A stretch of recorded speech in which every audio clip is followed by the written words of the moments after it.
سامعین گرامی، اسلام آباد میں مندر کی تعمیر پر کئی دنوں سے بحث جاری ہے۔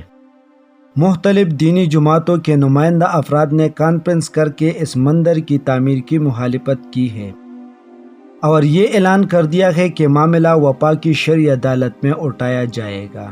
دوسری طرف مختلف سیاسی جماعتوں نے بھی اپنی توپوں کا رخ موجودہ حکومت کی طرف کر دیا ہے اور پچھلی حکومتوں کا ملبہ موجودہ حکومت پر گرا کر عوام کو گمراہ کرنے کی کوشش کی جا رہی ہے۔ سامعین، آئیے یہاں پر چند حقائق سے پردہ اٹھانے کی کوشش کرتے ہیں اور دیکھتے ہیں کہ ایک اسلامی ریاست میں مندر یا معبد تعمیر کرنے کے متعلق اسلام کی نقطہ نظر کیا ہے۔ سیاسی اور لبرلز اصل حقائق چھپا کر عوام کو گمراہ کیوں کرتے رہے ہیں؟ سامعین گرامی، جب حضرت عمر رضی اللہ عنہ نے بیت المقدس فتح کیا اور وہاں کی باغ دوڑ سنبھالی تو حضرت عمر رضی اللہ عنہ نے ان لوگوں کو یہ گارنٹی دی کہ آپ کے جو معبد یعنی عبادت خانے ہیں ان کو چھیڑا نہیں جائے گا، اس پر قبضہ نہیں کیا جائے گا۔ اپنے حدود میں رہتے ہوئے آپ کو اپنے عبادت گاہوں کے اندر عبادت کی آزادی ہوگی۔ سامعین، اب چونکہ ہمارے ملک پاکستان میں ہندو برادری کے لوگ بحیثیت اقلیت رہ رہی ہے، وہ بھی پاکستان کے شہری ہے، باقاعدہ طور پر حکومت کو ٹیکس ادا کرتی ہے اور ریاست پاکستان کی تمام مروجہ قوانین تسلیم کر رہی ہے اور اس ملک کے وفادار ہے، بحیثیت اقلیت یہ حکومت وقت کا فرض بنتا ہے کہ ان کی مال جان اور عزت کی حفاظت کرے اور دیگر ضروریات زندگی کا خیال رکھے۔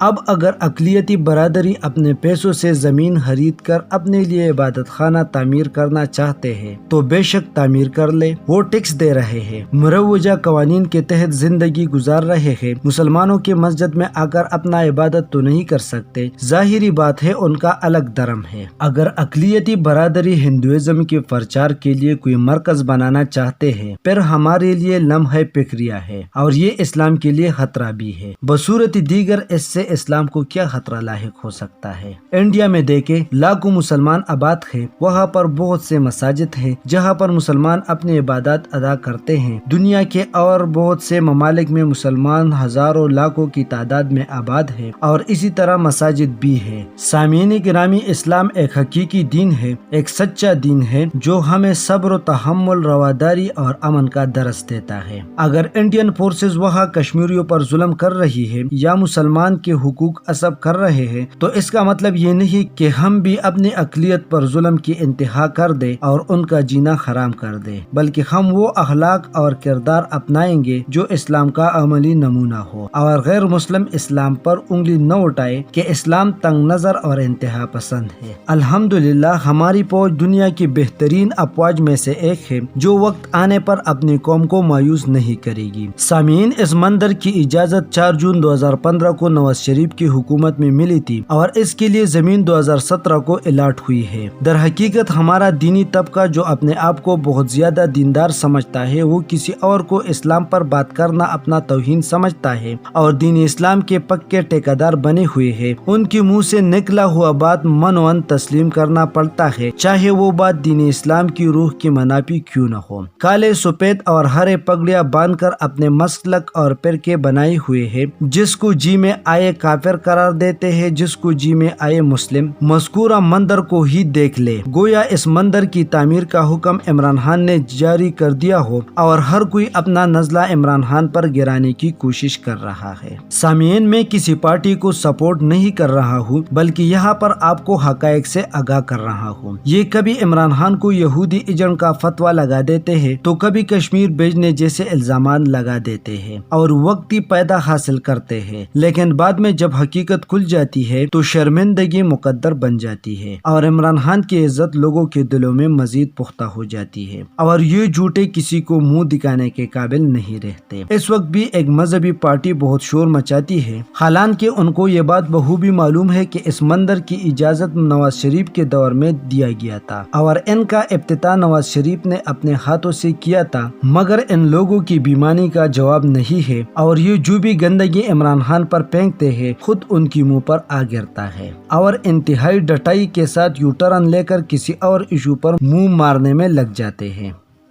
جب نواز شریف نے اس مندر کا افتتاح کیا تھا اس وقت بقول ان لوگوں کے مسلمان اور ہندو آپس میں بائی بائی تھے۔ جب نواز شریف نے فرمایا تھا کہ جس رب کو ہندو بھگوان کہتے ہیں اس کو ہم مسلمان رب مانتے ہیں، اور رانا ثناء اللہ صاحب نے جب فرمایا کہ جس نے حج کرنا ہو وہ نواز شریف کا دیدار کر لے، اس وقت یہ ایماندار کہا تھے ان لوگوں پر فتویٰ کیوں نہ لگایا؟ اس وقت ملک میں جو شراب کی فیکٹریاں چل رہی ہے کسی نے آواز بلند نہیں کیا، سودی نظام کے خلاف کسی نے نہیں بولا، نہ کوئی حرام سمجھتا ہے جو اللہ تعالیٰ سے کلی دشمنی کی مترادف ہے۔ رشوت خوری عام ہے، تفرقہ پھیلانے سے دین محفوظ، دھوکہ اور ملاوٹ کرنے سے دین محفوظ، گردوارہ یا مندر پر جانے سے دین اسلام کو خطرہ۔ عجیب لوگ ہے اور عجیب منطق ہے ان لوگوں کے۔ سامعین، اسلام آباد میں جامع مسجد توحید جو کہ CDI کی زمین پر اسلام آباد میں جامع مسجد توحید CDI کی زمین پر بنی تھی کو شہید کر دیا گیا۔ سوال یہ پیدا ہوتا ہے کہ کیا مسجد انتظامیہ کو اعتماد میں لیا گیا تھا؟ کوئی نوٹس یا کارروائی کے متعلق آگاہ کر دیا گیا تھا؟ یقیناً نہیں کیا ہوگا۔ آخر ایسے فیصلے کون صادر کرتا ہے؟ ایک مسجد تھی، اللہ کا گھر،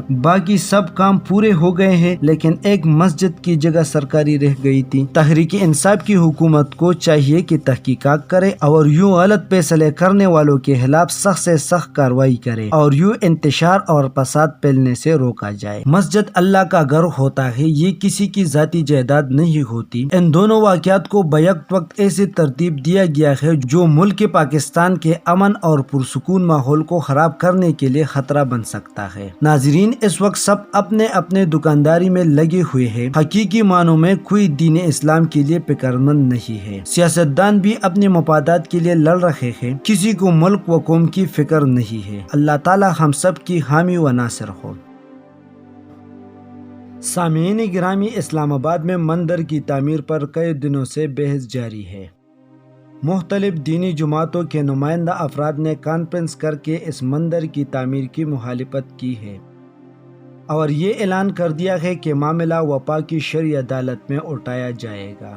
دوسری طرف مختلف سیاسی جماعتوں نے بھی اپنی توپوں کا رخ موجودہ حکومت کی طرف کر دیا ہے اور پچھلی حکومتوں کا ملبہ موجودہ حکومت پر گرا کر عوام کو گمراہ کرنے کی کوشش کی جا رہی ہے۔ سامعین، آئیے یہاں پر چند حقائق سے پردہ اٹھانے کی کوشش کرتے ہیں اور دیکھتے ہیں کہ ایک اسلامی ریاست میں مندر یا معبد تعمیر کرنے کے متعلق اسلام کی نقطہ نظر کیا ہے۔ سیاسی اور لبرلز اصل حقائق چھپا کر عوام کو گمراہ کیوں کرتے رہے ہیں؟ سامعین گرامی، جب حضرت عمر رضی اللہ عنہ نے بیت المقدس فتح کیا اور وہاں کی باغ دوڑ سنبھالی تو حضرت عمر رضی اللہ عنہ نے ان لوگوں کو یہ گارنٹی دی کہ آپ کے جو معبد یعنی عبادت خانے ہیں ان کو چھیڑا نہیں جائے گا، اس پر قبضہ نہیں کیا جائے گا۔ اپنے حدود میں رہتے ہوئے آپ کو اپنے عبادت گاہوں کے اندر عبادت کی آزادی ہوگی۔ سامعین، اب چونکہ ہمارے ملک پاکستان میں ہندو برادری کے لوگ بحیثیت اقلیت رہ رہی ہے، وہ بھی پاکستان کے شہری ہے، باقاعدہ طور پر حکومت کو ٹیکس ادا کرتی ہے اور ریاست پاکستان کی تمام مروجہ قوانین تسلیم کر رہی ہے اور اس ملک کے وفادار ہے، بحیثیت اقلیت یہ حکومت وقت کا فرض بنتا ہے کہ ان کی مال جان اور عزت کی حفاظت کرے اور دیگر ضروریات زندگی کا خیال رکھے۔